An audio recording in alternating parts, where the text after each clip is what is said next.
నిజామాబాద్ జిల్లా దర్పాలి మండలంలో పార్లమెంట్ ఎన్నికల్లో భాగంగా Nizamabad rural MLA doctor Bhupathi Reddy Govindapalli, Beliya Thanda, Maryada Thanda, Dammannapeta, Dubbaka, Rekulapalli గ్రామాల్లో ముమ్మర ప్రచారం నిర్వహించారు. ఈ సందర్భంగా కాంగ్రెస్ నాయకులు, కార్యకర్తలు టపాసులు పేల్చి ఆయనకు ఘన స్వాగతం పలికారు. నిజామాబాద్ శాసనసభ్యులు భూపతిరెడ్డి మాట్లాడుతూ, పువ్వు గుర్తు వాళ్లకు రైతులంటే పట్టింపు లేదని, మోడీ రైతుల ఆదాయం రెట్టింపు చేస్తామని చెప్పి అన్ని రకాల ఎరువుల ధరలు పెంచి పెట్టుబడి రెండింతలు చేశారని అన్నారు. కాంగ్రెస్ పాలనలో పంటలకు మద్దతు ధర 450 రూపాయల నుండి 1350 రూపాయలుగా, అనగా మూడింతలు పెరిగిందని గుర్తు చేశారు.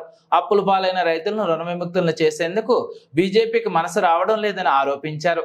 కాంగ్రెస్ పార్టీ రైతుల పక్షపాతి అని, 2008లో ఏకమొత్తంలో 1,00,000 రూపాయలు రుణమాఫీ చేశామని అన్నారు. ఖరీఫ్ నాటికి రైతులు చెల్లించాల్సిన పంట రుణాలు మాఫీ చేసి కొత్త రుణాలు అందిస్తామని హామీ ఇచ్చారు. అలాగే ఖరీఫ్ పంట నాటికి మద్దతు ధరకు అదనంగా 500 బోనస్ అందిస్తామన్నారు. బీజేపీ పాలిత రాష్ట్రాల్లో ఎక్కడైనా ఉచిత విద్య ఇస్తున్నారా, రైతు రుణమాఫీ చేస్తున్నారా అని అరవింద్ను నిలదీయాలని ప్రజలకు పిలుపునిచ్చారు. బీడీ కార్మికులకు పెన్షన్ ఇస్తున్నారా, అరవింద్ సమాధానం చెప్పాలని అన్నారు. దేశంలో ఎక్కడా లేని విధంగా సీఎం రేవంత్ రెడ్డి పాలనలో 200 యూనిట్ల వరకు ఉచిత విద్యుత్ రూపాయలకి 500 రూపాయలకే వంట గ్యాస్ అందిస్తున్న ఘనత కాంగ్రెస్ పార్టీకి దక్కుతుందన్నారు. స్థానికంగా ఉపాధి కొరవై గలుపు బాట పట్టిన కార్మికులను ఆదుకునేందుకు సీఎం రేవంత్ రెడ్డి గలుపు బోర్డు ఏర్పాటు చేయడంతో పాటు అకాల మరణం చెందిన కార్మికుల కుటుంబాలకు 5 లక్షలు అందిస్తామని హామీ ఇచ్చారు. కార్మికుల పిల్లలకు గురుకులాల్లో ఉచిత ప్రవేశం కల్పిస్తామన్నారు. అన్ని వర్గాల ప్రజలకు అండగా నిలుస్తామని భరోసా ఇచ్చారు. జీవన్ రెడ్డికి పార్లమెంట్ అభ్యర్థిగా అవకాశం ఇవ్వాలని కోరారు. ఈ కార్యక్రమంలో దర్పాల్ మండల అధ్యక్షులు ఆర్మూరు చినబాలరాజ్, చర్మెల నరసయ్య, మెట్టపల్లి గంగారెడ్డి, సుభాష్, చిలిమేల శ్రీను, వివిధ గ్రామాల కాంగ్రెస్ నాయకులు, కార్యకర్తలు తదితరులు పాల్గొన్నారు. అయితే పోడు పట్టాల కంటే ముందు ఈ రోజు తండా కూడా మీరు చేయాలని మేము కోరుకుంటున్నాం సార్. ఈసారి మనం కూడా ఇక మన తండా తరఫున కూడా ఫుల్ మెజారిటీ సార్కు ఇస్తే ఈ పోడు భూముల సమస్య తొందర అయిపోతుంది. ఎంపీ సార్కు మేము ఉన్న భూమిని గుంజుకున్న కాంగ్రెస్ పార్టీ ఇచ్చిన భూమిని మన తాండలో ఒక పిల్లగానికి ఉద్యోగం రాలే. అప్పుడు చెప్పినాం, మేము కాంగ్రెస్ పార్టీకి గెలిపియండి, మీ పోడు భూముల సమస్య తీరుస్తామని చెప్పినాం. ఇక్కడ పోడు భూములు అప్పుడు కూడా నేను కూడా ఇక్కడికి వచ్చినాం. మీకు అందరూ కూడా ఇవాళ మనం వచ్చిన 2 నెలలు కూడా కాలేదు, ఎన్నికలకు కూడా వచ్చింది మళ్ళా. కాబట్టి మీ పోడు భూముల సమస్యను ఖచ్చితంగా కాంగ్రెస్ పార్టీని తీరుస్తాం. కాకపోతే కొంచెం టైం పడుతుంది. మీరు రాగానే ఏమైందంటే 3 నెలల పని కాదు అది. ఇవాళ ఇందిరమ్మ ఇండ్లు కూడా మన తాండాలో ఎక్కడన్నా ఇండ్లు కట్టినాయంటే ఇందిరమ్మ ఇండ్లు ఉన్నాయా, లేకుంటే కేసీఆర్ ఇండ్లు ఉన్నాయా? మరి అందుకని ఇలా మళ్ళీ ఇందిరమ్మ ఇండ్లు శాంక్షన్ అయినాయి. మీకు అందరికి కూడా 6 లక్షల రూపాయలు పెట్టి మీ సొంత జాగాలో ఇల్లు కట్టుకున్నట్టు మేము ఇల్లు శాంక్షన్ చేస్తాం. అదేవిధంగా ఇక్కడ ఈ రోడ్డు మనకు దర్పల్లి నుండి డీపీ తాండ దాకా, ఆ చెంగల్ రోడ్డు దాకా మొత్తం కూడా ఈ రోడ్డు కూడా బీటీ రోడ్ చేపిస్తాం. మీకేం మరి కావాల్సిన అవసరం లేదు.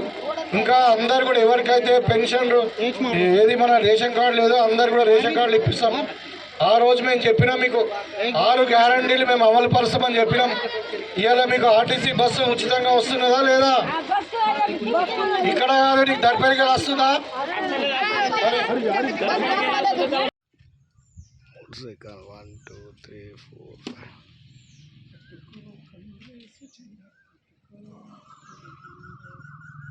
చదువు ఎస్సీ కాలనీలో ఒకటి ఎన్ఆర్డిఎస్ నుంచి సీసీ రోడ్ వేయించుకున్నామన్నా. అలాగే మాకు ఈ సమస్యలు ఖచ్చితంగా మా చిన్న విలేజ్ అన్న, ఇంతకు ముందు 5 సంవత్సరాల కింద నేను మీతో పనిచేశాను. ప్రతి విలేజ్కి వస్తే ప్రతి విలేజ్లో 2, 3, 4 లక్షలు మీరు ఎమ్మెల్సీ ఉండి ఇచ్చిరన్న. మేము ప్రతి విలేజ్లో మీతో చూసినాం. ప్రతి విలేజ్లో ఒక రూము 2 లక్షల నిధులతో, 3 లక్షల నిధులతో, భూపతి గారు ఇచ్చిన నిధులతో అని చెప్పి ఉంది.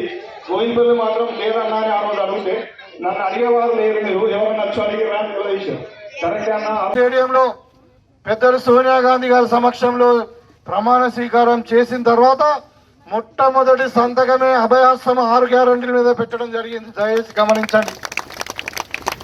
పెట్టిన తర్వాత 2 రోజులకే సోనియా గాంధీ గారి బర్త్డే. సోనియా గాంధీ అంటే ఎవరు? ఇందిరమ్మ కోడలు, తెలంగాణ ఇచ్చినటువంటి తెలంగాణ తల్లి. ఆమె బర్త్డే సందర్భంగా మరి 2 గ్యారంటీలు అమలు పరచాలని, ముఖ్యంగా సోనియమ్మ గారు మహిళ కాబట్టి మన మహిళా సోదరులు ఇక్కడ ఉన్న అక్క చెల్లెలందరికీ కూడా ఆర్టీసీ బస్సు ఫ్రీగా ఉచితంగా ప్రయాణం చేయించాలని చెప్పి ఆ రోజు నిర్ణయం తీసుకున్నాం. మీకు అందరికీ కూడా తెలుసు, దుబ్బాక మహిళలు 4 నెలల నుండి ఏ బస్ ఎక్కినా మీకు టికెట్ లేకుండా ప్రయాణం చేసిర్రు. నిజమా కాదా? ఎక్కడన్నా తెలంగాణలో ఎక్కడన్నా ఉండి మీకు టికెట్ లేదు.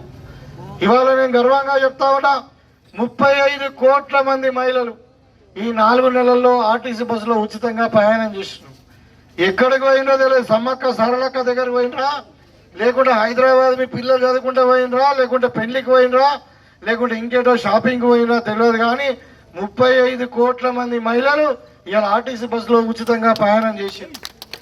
మన ఆడబిడ్డలు కాలేజీ వెళ్ళడానికి ఇంతకుముందు పాసులు ఉంటుండే, లేకుంటే తల్లిదండ్రుల పాకెట్ మనీ తీసుకొని బస్సు టికెట్ కొనుక్కొని పోతుంది. ఇవాళ ఆడబిడ్డలు ఎవరన్నా ఎంత దూరం అన్నా కాలేజీకి పోని ఫ్రీగా బస్సు ఎక్కిపోతున్నారు. అదేవిధంగా మరి ఆరోగ్యశ్రీ పథకం పెద్దలు రాజశేఖర రెడ్డి గారు ఆ రోజు మరి పేదవానికి వైద్యం అందించాలా, కార్పొరేట్ వైద్యం అని చెప్పి ఆరోగ్యశ్రీ పథకం తెస్తే కేసీఆర్ గత 10 సంవత్సరాల్లో దాన్ని మొత్తం నిబీర్యం చేసిండు. మళ్ళీ అదే రోజు డిసెంబర్ 9 నాడే అందులో ఉన్నటువంటి రోగాల సంఖ్య కూడా పెంచి మరి 10 లక్షలకు ఆరోగ్యశ్రీని పెంచడం జరిగింది.